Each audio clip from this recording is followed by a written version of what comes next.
और आइए खबरों में आगे बढ़ते हुए अब बात करते हैं पाकिस्तान की। जी हां, आपको बता दें कि पाकिस्तान के राष्ट्रपति ने घोषणा कर दी है कि पवित्र महीना रमजान के दौरान देश भर की मस्जिदें खुली रहेंगी। इस दौरान तरावी और जुमे की नमाज के लिए श्रद्धालु एकजुट हो पाएंगे। पाकिस्तान में कोरोना के हर दिन नए मामले सामने आते जा रहे हैं और 30 अप्रैल तक लॉकडाउन घोषित किया गया है। इन सबके बीच राष्ट्रपति के बयान से जाहिर होता है कि यहाँ के नेता कट्टरपंथी मौलानाओं के सामने कमजोर पड़ चुके हैं। दरअसल इस घोषणा से कुछ देर पहले ही राष्ट्रपति ने देश के मौलानाओं से वीडियो कॉन्फ्रेंसिंग के जरिए रमजान के दौरान मस्जिद में जमावड़े को लेकर बातचीत की थी।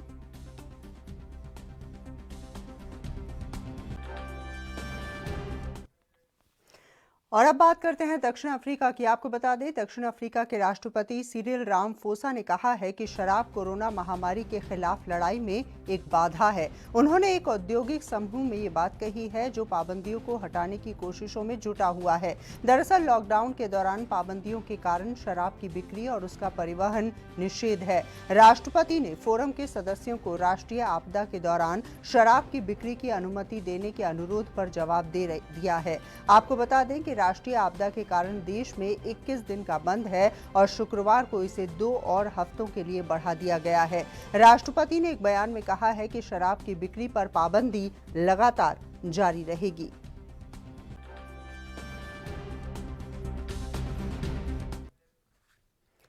और वहीं सऊदी अरब की राजकुमारी काफी लंबे अरसे से जेल में कैद हैं। इसके बारे में उन्होंने खुद जानकारी दी है, जिसके लिए उन्होंने ट्वीट का सहारा लिया। और ऐसे में लोगों की दिलचस्पी अब आखिर बढ़ चुकी है कि शाही परिवार की राजकुमारी जेल में बंद क्यों है। आपको बता दें कि राजकुमारी का नाम बसमा बिनते है। उन्होंने किंग सलमान बिन अब्दुल अजीज और क्राउन प्रिंस मोहम्मद बिन सलमान से अपनी रिहाई की गुजारिश की है। उन्होंने कहा है कि उनकी तबीयत खराब है, जिससे उनकी मौत भी हो सकती है। जेल में किसी भी प्रकार की मेडिकल सुविधा उन्हें नहीं मिल पा रही है।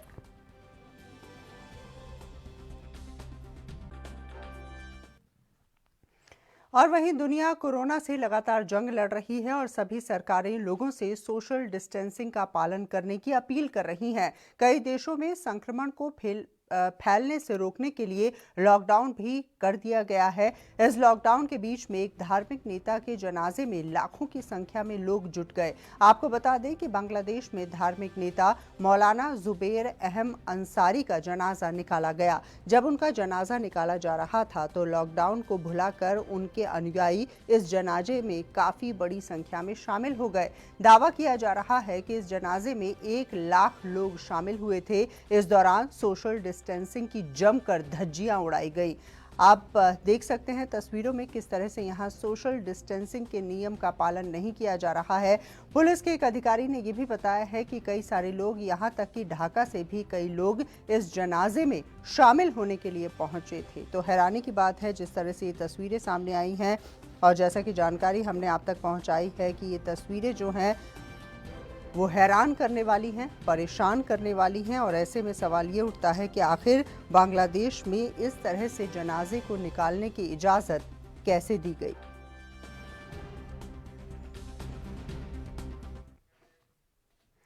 और साथ ही आपको बता दें कि कई दिनों से लॉकडाउन के कारण लोग काफ़ी ज़्यादा परेशान नजर आ रहे हैं। वो आम जनजीवन की तरफ लौटना चाहते हैं। लॉकडाउन की मांग को हटाने को लेकर कुछ देशों में प्रदर्शन भी हो रहे हैं। वहीं पाकिस्तान में सरकार पर कट्टरपंथी धर्म गुरु लगातार दबाव बना रहे हैं, जो चाहते हैं कि लोगों को मस्जिद में जाने से ना रोका जाए। अमेरिका में भी लॉकडाउन के विरोध में लोग सड़कों पर उतर आए हैं, जिसके बाद कई राज्य इनको छूट देने के लिए बाध्य हो रहे हैं।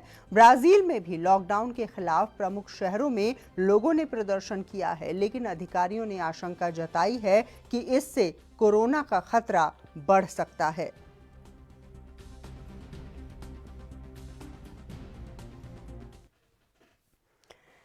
और वहीं सेना दिवस के मौके पर कोई भी देश अपनी सैन्य ताकत दिखाता है। देश में मिसाइल जो हैं, हथियारबंद वाहन जो हैं और लड़ाकू जहाज हैं, उनका प्रदर्शन किया जाता है, शक्ति प्रदर्शन होता है। लेकिन ईरान में सेना दिवस के मौके पर अलग ही नज़ारा देखने को मिला। ईरान ने कोरोना वायरस महामारी के दौरान शनिवार को अपना 42वां सेना दिवस मनाया। ईरान ने हथियारों के प्रदर्शन की जगह यहां कोरोना कीटाणु शोधन वाहन, मोबाइल एम्बुलेंस और मेडिकल उपकरणों की परेड निकाली है। ईरानी जवानों के हाथों में बंदूक और राइफल्स की जगह कोरोना के संक्रमण से बचाने वाले कीटाणु शोधन गियर नजर आए। जवानों ने मास्क भी पहने हुए थे। आपको बता दें कि ईरान में अब तक तकरीबन 81,000 लोग कोरोना वायरस से पॉजिटिव हैं, जबकि 5,000 से ज्यादा लोगों की मौत हो चुकी है।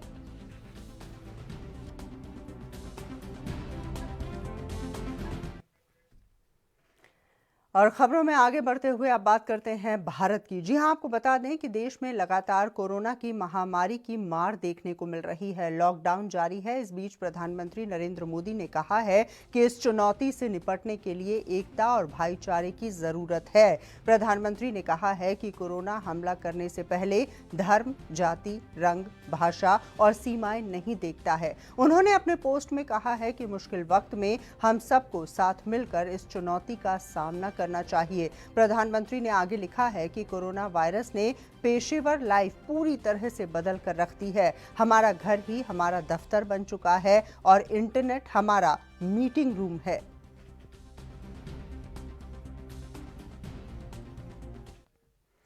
और साथ ही आपको बता दें कि कोरोना के मामले लगातार बढ़ते हुए नजर आ रहे हैं। स्वास्थ्य मंत्रालय के मुताबिक देश भर में 3,86,791 टेस्ट किए गए हैं। पिछले 24 घंटे में 27 लोगों की मौत भी हो चुकी है, जबकि 2,331 लोग ठीक हुए हैं।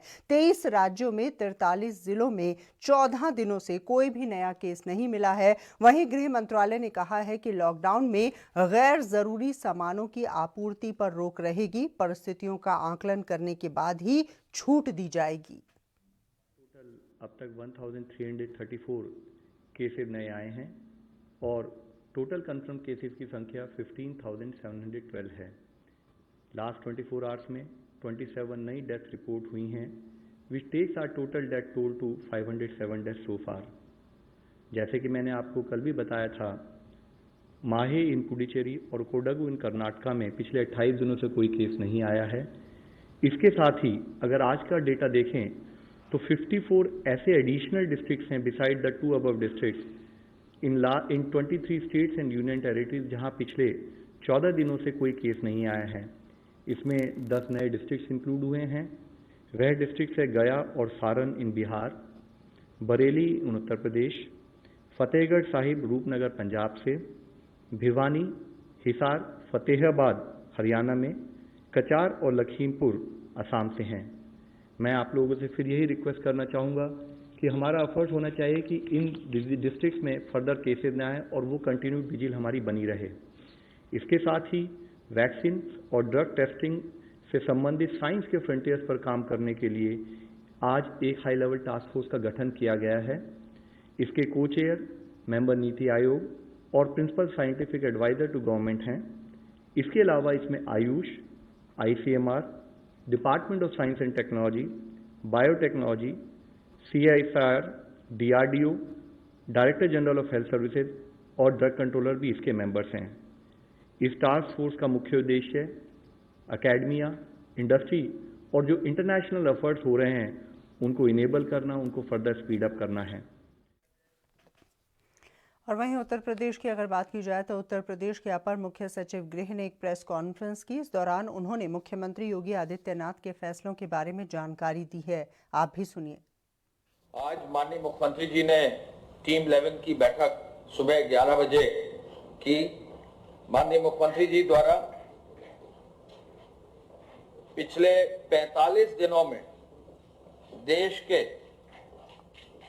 विभिन्न राज्यों से प्रदेश में जो आए हुए 5 लाख श्रमिक हैं, उनको स्थानीय स्तर पर रोजगार उपलब्ध कराने के उद्देश्य से उन्होंने समिति का गठन किया है। यह समिति इन श्रमिकों को स्थानीय स्तर पर रोजगार के अवसर उपलब्ध कराने की दिशा में कार्य करेगी, जिससे ग्रामीण अर्थव्यवस्था को और मजबूत किया जा सकेगा। आज माननीय मुख्यमंत्री जी ने इस पर गंभीरता से चर्चा की और उन्होंने यह भी निर्देश दिया कि कृषि उत्पादन आयुक्त की अध्यक्षता में यह कमेटी गठित होगी नई। इस कमेटी में प्रमुख सचिव ग्राम विकास, प्रमुख सचिव पंचायती राज, प्रमुख सचिव एमएसएमई एवं प्रमुख सचिव कौशल विकास भी शामिल होंगे। यानी एपीसी साहब की अध्यक्षता में कमेटी माननीय मुख्यमंत्री जी ने ग्रामीण अर्थव्यवस्था और रोजगार उपलब्ध कराने के लिए कामगारों को, मजदूरों के लिए बनाई है। इस कमेटी में एपीसी साहब और 4 प्रमुख सचिव वरिष्ठ लगाए गए हैं। यह समिति ODOP, one district one product के तहत रोजगार सृजन के साथ साथ बैंक के माध्यम से जो लोन मेले आयोजित होते हैं वो भी सुनिश्चित करेगी। और उत्तर प्रदेश के बाद चलिए अब बात कर लेते हैं बिहार की। आपको बता दें कि बिहार के मुख्यमंत्री नीतीश कुमार के चुनावी सलाहकार रहे प्रशांत किशोर ने उन पर तंज कसा है। प्रशांत किशोर ने कोटा में फंसे छात्रों की वापसी को लेकर नीतीश कुमार पर निशाना साधा। दरअसल नीतीश कुमार ने कोटा में फंसे बिहार के बच्चों की सहायता की अपील को खारिज कर दिया था। प्रशांत किशोर ने ये तंज उसी घटना से जुड़ा हुआ बताया जा रहा है। प्रशांत किशोर ने ट्वीट किया है जिसमें लिखा है कि कोटा में फंसे बिहार के सैकड़ों बच्चों की अपील को नीतीश कुमार ने ये कह के खारिज कर दिया था कि ऐसा करना लॉकडाउन की मर्यादा के खिलाफ होगा। अब उन्हीं की सरकार ने भारतीय जनता पार्टी के एक एमएलए को कोटा से अपने बेटे को वापस लाने के लिए विशेष अनुमति दी है। नीतीश जी, अब आपकी मर्यादा का क्या होगा?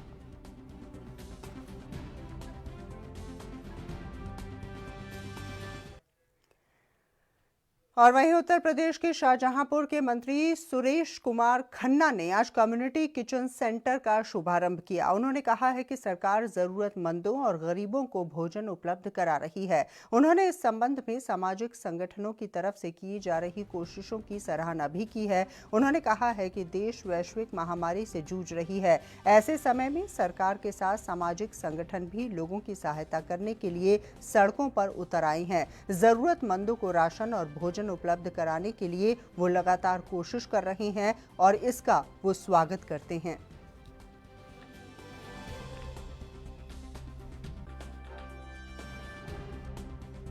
कम्युनिटी किचन जो है ये सरकार की तरफ से, नगर निगम की ओर से और जन सहयोग के माध्यम से पूरे उत्तर प्रदेश में चल रहे हैं ताकि दैनिक श्रमिकों को किसी प्रकार से शहरों में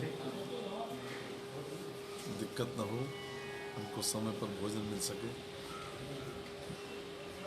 इसी उद्देश्य से ये किचन चलाए गए। हम सबके प्रति आभार प्रकट करते हैं कि जिन्होंने इस बारे में पूरी शिद्दत के साथ लग के समय पर लोगों को भोजन पहुंचाने का काम कर रहे हैं, क्योंकि सबसे ज़्यादा दैनिक मजदूर ही इस लॉकडाउन में प्रभावित हुआ है, तो उसको हर प्रकार से फैसिलिटेट करने का जिम्मेदारी भी है। और साथ ही आपको बता दें कि फिलहाल लोगों को खाने पीने की काफ़ी दिक्कतों का सामना करना पड़ रहा है। ऐसे में बेसहारा लोगों को खाना नहीं मिल पा रहा है। देश के कई क्षेत्रों पर राजनीतिक नेताओं से लेकर एनजीओ की अब सहायता देखने को मिल रही है। आप देख सकते हैं अपने टेलीविजन स्क्रीन पर पश्चिम बंगाल के नदिया जिले की कृष्णा नगर क्षेत्र में 20 महिलाएं मिलकर खाना बनाकर हर रोज लगभग 200 लोगों को खिला रही हैं। महिलाओं की इस पहल की लोग जमकर प्रशंसा कर रहे हैं। पर डे कितना लोग खाते हैं? 300-400 लोग खा रही थी। और कितना महिला लोग मिलकर ये बना रहे हैं? एक साथ वो मेरा है 20। खाना में क्या क्या देता है आप लोग? खाना में देता है अंडा करी और एक दिन चिकन दी थी और सब मिक्स सब्जी दी थी और दाल सब्जी दे दी 2 दिन का, लेकिन डिम भी अंडा भी चल रही है। अच्छा, फिलहाल क्यों कर रहे हैं? आजकल क्यों ना ये लॉकडाउन चल रहे तो मेरा हॉस्पिटल जो पेशेंट का पट्टी बारी जो है तो उसलिए तो खाना पैसा है उसके पास, लेकिन खाना नहीं मिला कुछ नहीं, तो लेकिन उसको परिसेवा देने के लिए मैं ये दे रहा है, काम के लिए दे रहा है। हाँ, शुरू की थी।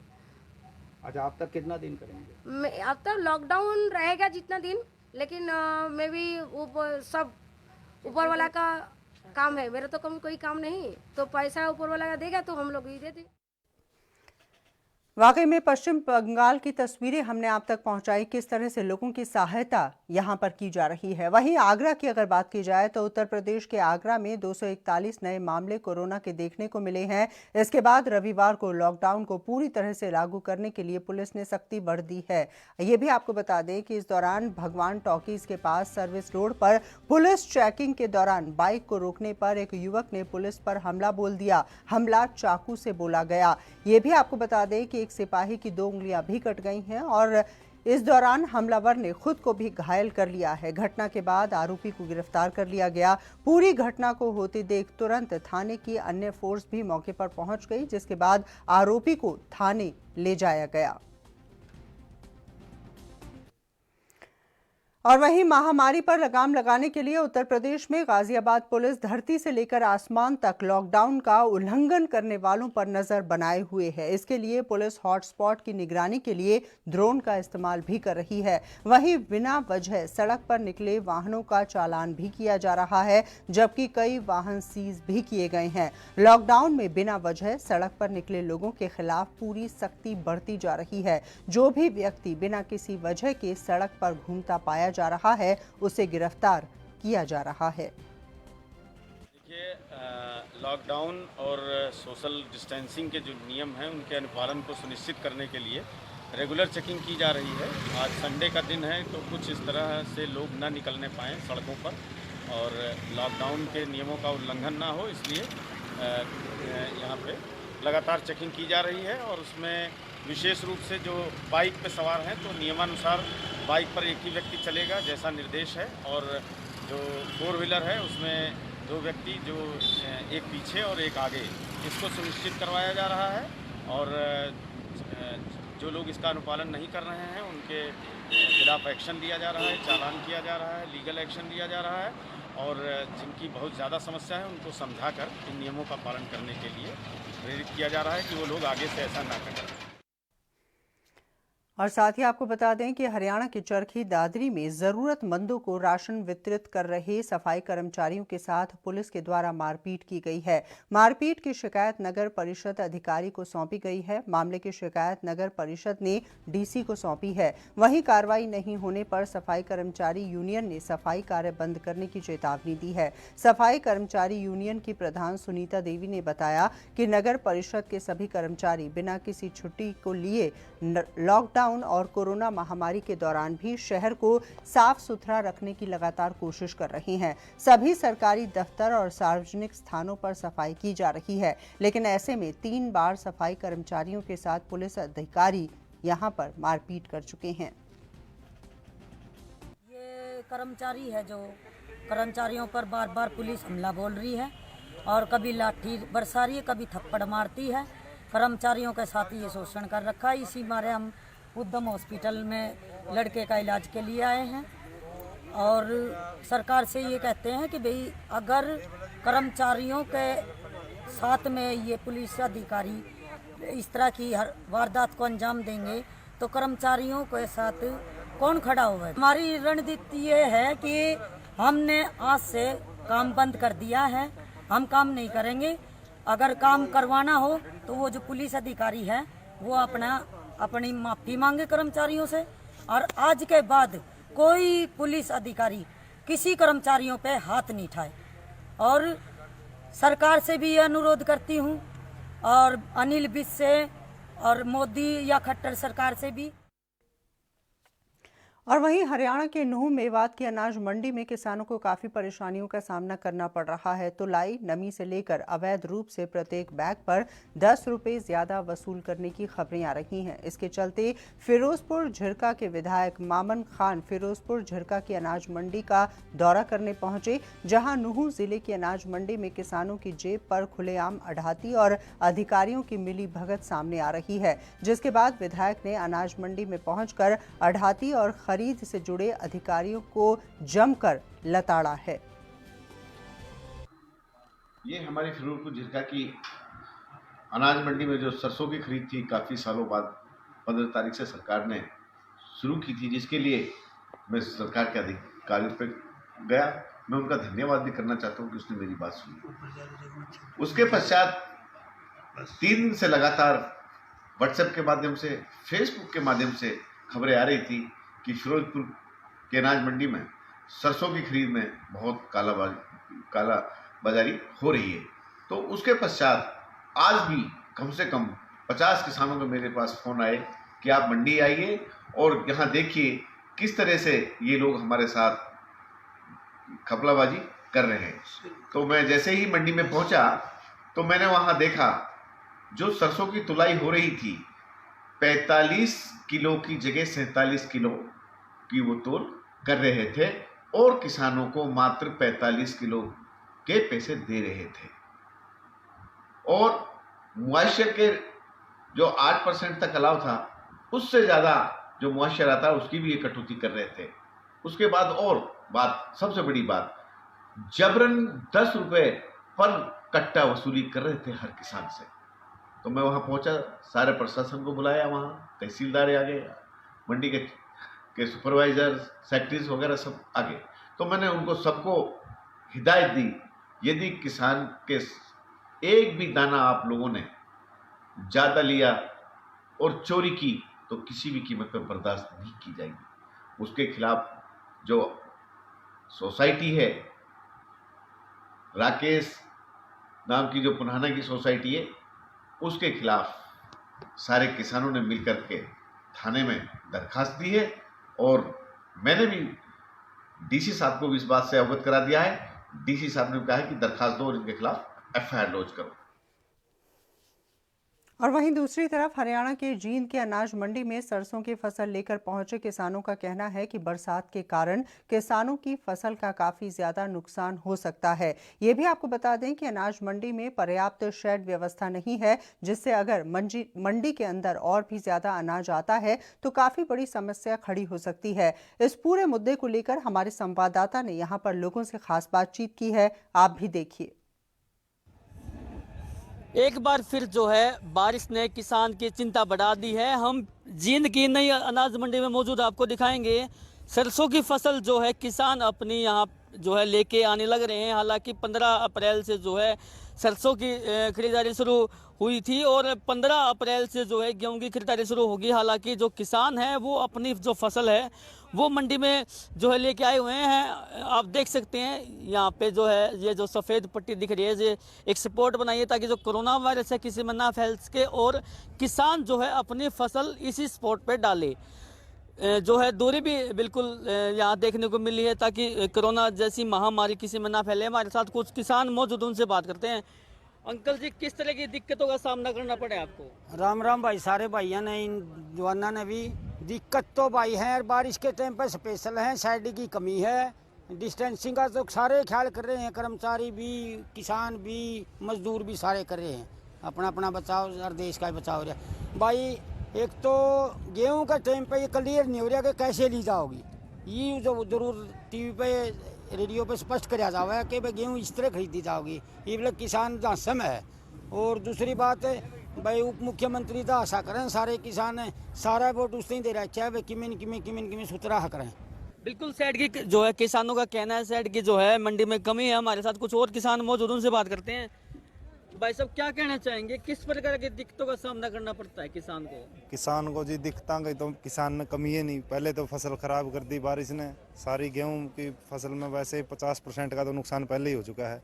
अब सरकार का रुख देख कर कुछ आड़ती भी नाराज हैं सरकार तय। मतलब किसानों के मन में शंका है कि कैसे खरीदी जाओगी फसल, हम कहाँ पे बेचेंगे।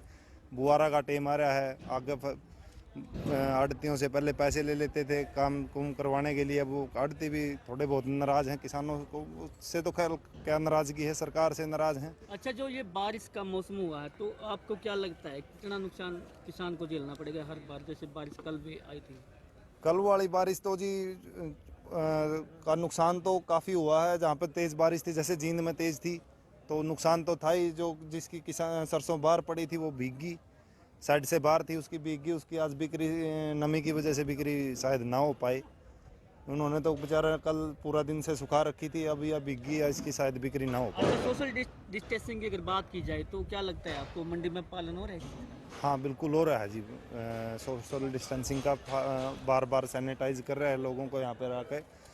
एफएड की तरफ से जो खरीद कर रहे हैं यहाँ पे सरसों की, बार बार हाथ वाश करवा रहे हैं। पानी पीने के अलग अलग कैंपर की व्यवस्था करी गई है, खाना पीने का भी प्रबंध किया जा रहा है। वो कोई दिक्कत वाली बात नहीं, लेकिन शेड की दिक्कत है यहाँ पे मेन। तो किसानों का साफ तौर पर यही कहना है कि जो बिजली की और पानी की समस्या है वो बिल्कुल मंडी में नहीं है। पूरी तरीके से जो है अच्छी व्यवस्था सरकार की तरफ से की गई है। हालांकि ये जो स्पॉट बनाई गई है सफ़ेद, तो इस पे जो है किसान अपना गेहूं डालेंगे ताकि जो है सोशल डिस्टेंसिंग का भी लोग पालन करें। और किसानों का भी साफ तौर पर यही कहना है कि हमने भी जो है सोशल डिस्टेंसिंग मंडी में देखने को मिली है और सभी लोग जो है इसका पालन भी कर रहे हैं और मंडी को सैनिटाइज भी करवाया गया है। मेरे सहयोगी सोनू कुमार के साथ परमजीत पवार, ANB न्यूज, जींद। और फिलहाल के लिए बस इतना ही, दीजिए इजाजत, नमस्कार।